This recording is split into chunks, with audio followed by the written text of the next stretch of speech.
Em nome do Pai, do Filho, do Espírito Santo. Amém. Que a paz do Senhor esteja com vocês.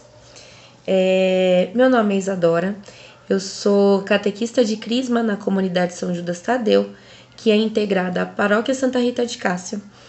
E hoje eu vou conversar um pouquinho com vocês sobre o Advento.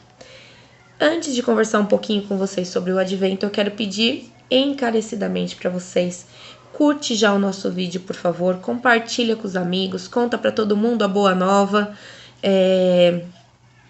já se inscreve no nosso canal, toca lá no sininho marca lá no sininho para ele sempre mostrar para vocês os vídeos novos que estão chegando aí do nosso momento catequético e todo o resto do conteúdo que tem no nosso canal, que eu espero que vocês apreciem. Falando em canal, eu já tenho um vídeo aqui no canal também. Eu falo um pouquinho sobre sofrimento também no momento catequético, é o segundo vídeo do momento catequético. O link vai estar aqui na descrição para vocês, quem quiser assistir depois. Ficou bem bacana, eu espero que vocês gostem. Como eu mencionei para vocês, o tema hoje é Advento. Eu vou falar um pouquinho do Advento para vocês, que é um tema que particularmente eu gosto muito. É um tema que deixa o meu coração quentinho, porque é a vinda de Jesus, né? Não tem como não ficar com o coração quentinho, não tem como não ficar feliz quando se trata da vinda de Jesus. Então, vamos conversar um pouquinho aí sobre isso. Quando a gente fala em Advento, o que significa Advento para nós, católicos, apostólicos, romanos? Advento vem do latim advir, que significa aquele que há de vir, né? Então, fica bem claro aí, o tempo litúrgico, quando a gente fala em Advento, aquele que há de vir, a gente está vivendo o tempo, a espera de Jesus. Esse ano, o tempo litúrgico do Advento começa aí no dia 28 de novembro, o último domingo de novembro. A gente já começa o preparo para receber Jesus para o Natal, para ter o Natal, acolher Jesus no Natal. E que, assim como Jesus escolheu vir no seio de uma família, dentro de uma família, encarnar dentro de uma mulher e fazer parte de uma família, que toda essa espera por Jesus e a recepção de Jesus, do nascimento de Jesus, a gente possa viver em família também. É por isso, inclusive, que eu gosto muito do tempo do Advento, eu gosto muito do Natal, do tempo litúrgico do Natal, porque é o momento em que a gente traz todo esse amor de Jesus, todo esse amor que Jesus derramou por nós, para o seio da nossa família. Mas continuando, né? O que significa o Advento para nós católicos? O Advento, ele pra gente tem dois viés aí, tá? O primeiro deles, a vinda de Jesus, né? A encarnação de Jesus. O fato dele ter encarnado, ter se tornado homem, um homem divino, não deixou de ter a sua divindade, mas de carne e osso, que sentia dor, que sentia fome, que sentia sede, que tinha as necessidades humanas que a gente tem. Então, antes da vinda de Jesus, no Antigo Testamento, a gente tem um Deus mais justo, né? Um Deus um pouco mais distante. E com a vinda de Jesus, a gente tem um Deus mais humano, mais próximo, porque ele passa a viver o que a gente vive, a viver as dores que a gente vive, a viver as dificuldades que a gente vive, né?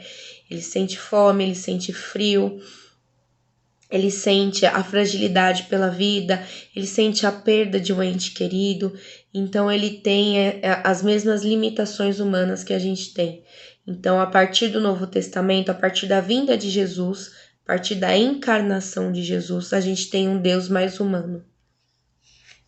Quando a gente fala em Advento também, a gente lembra o sim de Maria, o sim de Maria, o destemido sim de Maria, que foi muito importante para nós católicos. Então, quando a gente escuta dos nossos amigos evangélicos, dos nossos amigos protestantes, que se não fosse Maria, poderia ter sido qualquer outra mulher, que ela foi uma mulher como qualquer outra.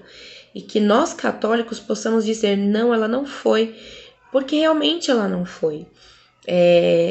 E aí tem alguns motivos que correlacionam isso, tá? Um deles, a questão do sim.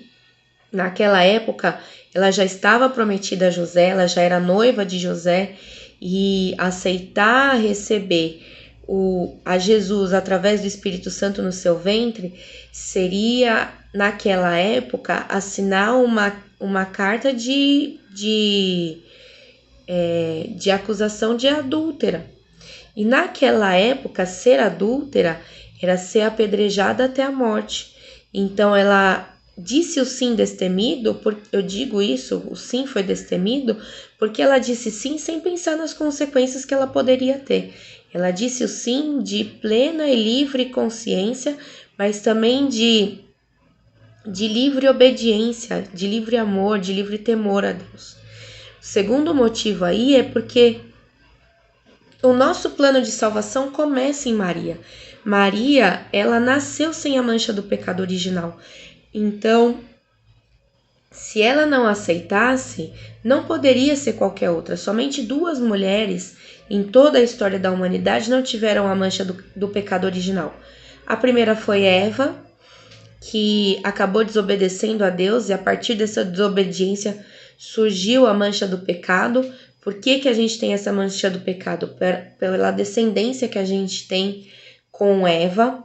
Então, por isso que a gente tem essa mancha do pecado. E por que Maria, que também veio depois de Eva, não tem essa mancha? Porque ela, quando foi gerada, já foi preservada da mancha do pecado. Então, ela tinha o livre-arbítrio de falar, não quero cumprir com essa missão. Mas se ela dissesse que não, Deus teria que começar todo o plano de salvação de novo, talvez em outra mulher ou talvez de outra forma. Então não poderia ter sido outra pessoa, e o sim de Maria tem uma grande importância para a nossa salvação. A nossa salvação se inicia em Maria. O plano começa em Eva, mas tem continuidade em Maria, e ela abraça essa vontade de Deus.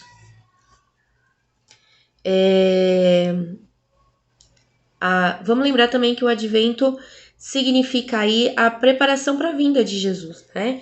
Então, durante o advento, nas primeiras semanas, a gente vive esse preparo, como Maria se preparou, como Maria viveu esse preparo para a vinda de Jesus, né? De forma destemida, junto com José, que abraçou essa missão junto com Maria e teve o seu papel de pai.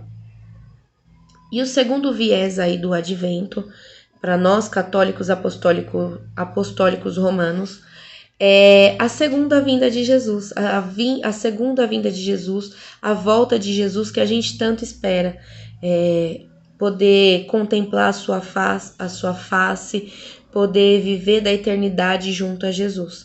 Então, a liturgia do advento, ela é uma liturgia de conversão. Muitas vezes a gente acha que o momento de conversão na liturgia, no ano litúrgico, é só o momento da quaresma, e não é. O advento também é um momento de conversão, é um momento em que a liturgia, o tempo litúrgico, nos convida a viver a conversão, porque ele nos lembra que Jesus vai voltar, que ele prometeu voltar. Que ele prometeu voltar para nos buscar, para vivermos a vida eterna com ele, e para que estejamos preparados para a sua segunda vinda, é necessário que nos convertemos. Então, a liturgia do advento vem nos lembrar isso, em tudo, nas leituras, nas cores das velas. O primeiro domingo a vela é verde, simbolizando a esperança da vinda do Messias, a esperança da segunda vinda de Jesus, que vai voltar para nos levar para a vida eterna. A segunda cor do segundo domingo do tempo litúrgico é o roxo, que lembra justamente o período de conversão, a segunda vinda de Jesus, que é necessário que a gente esteja preparado para quando Jesus voltar. A terceira cor é o vermelho, que nos lembra de todo o amor de Jesus, de todo o sangue que foi derramado, de todo o seu sim, da sua salvação por nós. E a última vela é a branca, que simboliza a Virgem Maria, que simboliza a sua pureza, o seu sim destemido, toda a sua entrega para que Jesus viesse. Ela foi a primeira que comungou, a primeira que recebeu Jesus, e é por isso que a gente tem tanto carinho, tanto amor por esse início do plano de salvação, que é Maria. Então, o último domingo é destinado à sua lembrança aí.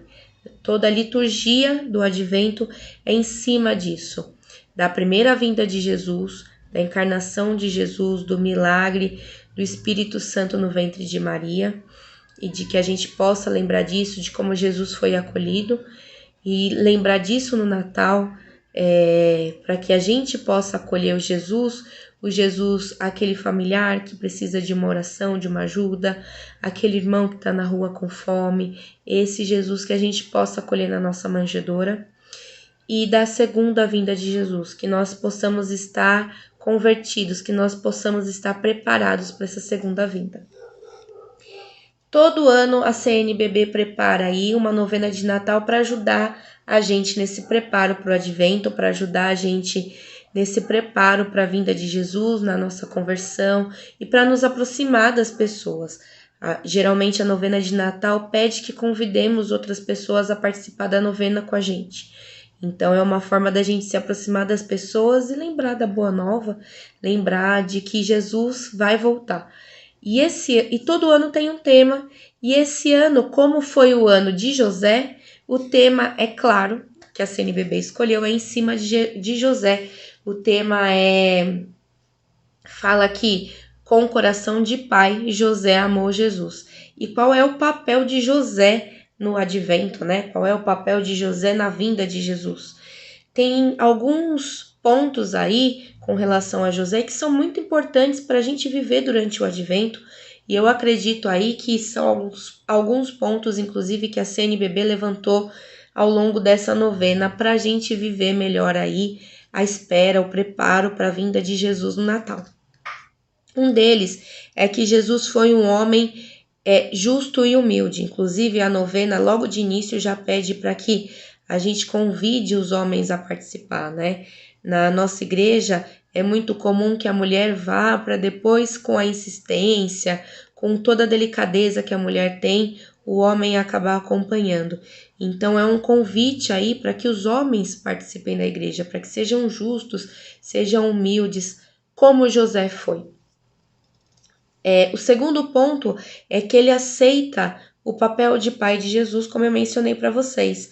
Então, quando Jesus em Nazaré corre risco de vida, José não pensa duas vezes, ele larga tudo que ele tem, junta toda a sua família e foge dali para preservar a vida de Jesus, porque ele toma ali Jesus como seu filho, e não só nesse momento. Jesus é seu filho quando ele ensina para Jesus uma profissão, quando ele ensina Jesus a ter caráter, quando ele educa Jesus como homem, como ele educa Jesus como pessoa justa, honesta, humilde, como ele mesmo foi. O terceiro ponto aí, e é um dos mais importantes de todos, e inclusive do porquê José foi escolhido para ser pai de Jesus, porque assim como Maria, não poderia ser também qualquer outro. José, inclusive, já era viúvo, ele não tinha mais a pretensão de casar, ele já era um senhor idoso, e por conta da tradição da época, ele se ofereceu para amaridar Maria, e ele foi ali o escolhido por Deus para ser o esposo de Maria, para esposar Maria. E quando eu falo da importância da escolha de José, não só pela sua humildade, pela sua justiça, pela sua honestidade, mas ele foi escolhido também porque na linhagem de José, na ascendência, na descendência de José, tem Davi. Então, no momento em que ele passa a ser o pai legal de Jesus, Jesus passa a ser, por conta da linhagem de José, filho de Davi. Então, por isso que muitas vezes a gente escuta esse termo num louvor, numa oração, né? Jesus, filho de Davi, por conta da linhagem que José tem, e legalmente Jesus era filho de José, então legalmente ele também era filho de Davi. E não só a importância de ser filho de Davi, mas isso cumpre com a profecia de que o Messias, quando viesse, seria filho de Davi, seria da linhagem de Davi.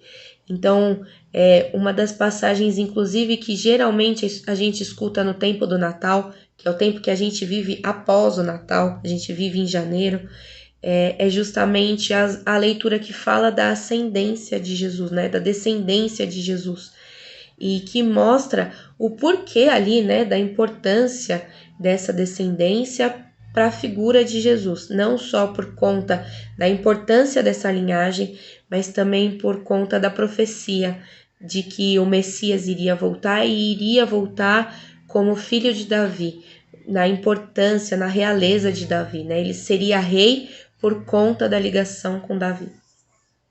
E por último, mas não menos importante, José, a importância de José no advento é o modelo dele de fé, é o modelo dele como católico, é o modelo dele no diálogo e na comunhão com Deus. Ele tinha um diálogo, uma comunhão muito grande com Deus. E isso se explica porque ele seguia a tradição, por as tradições da igreja, mesmo não querendo mais casar. Isso se explica na forma como ele educa a Jesus. Ele leva no templo, ele apresenta o seu filho no templo, ele apoia o momento em que ele está aprendendo os ensinamentos da igreja. Então, todo esse diálogo, essa comunhão com Deus que José tinha, provavelmente a gente vai ter bem presente aí na liturgia, a gente vai ter bem presente na novena de Natal, como caminho para a gente se preparar também para a vinda de Jesus, para que a gente tenha esse diálogo e essa comunhão com Deus, assim como José tinha. Então, que José possa ser um exemplo de preparo para o advento. Porque quando uma mulher engravida, como foi o caso de Maria, ela não engravida só. Os dois engravidam, os dois são um só. Então, os dois estão gerando uma criança. E que a gente possa não só se espelhar em Maria, que foi corajosa, que deu o seu sim, que só pensou no amor e no temor a Deus, mas que a gente possa também olhar para a figura de José, que tem uma comunhão, um diálogo grande, que é humilde, que é justo e que é temente a Deus. Espero que eu tenha alcançado um pouquinho aí o lar de vocês com essa mensagem do Advento, que vocês possam olhar para o tempo litúrgico do Advento com o mesmo carinho, com o mesmo amor que eu olho. É um tempo para mim que remete a muita coisa especial, a muita coisa importante para mim, e é um tempo que nos lembra o início da nossa salvação. Fiquem com Deus, vivam bem esse tempo litúrgico do Advento. Aproveita, mais uma vez quero pedir para vocês, se vocês curtiram o nosso conteúdo, curte aqui o nosso vídeo, por favor, comenta o que mais a gente poderia acrescentar aí, compartilha com seus amigos, com outros catequistas, com os catequizandos, com a família de vocês, se inscreve no nosso canal, clica ali no sininho para receber as novidades. E é isso, galera. Muito obrigada, fiquem com Deus, um beijo e até a próxima.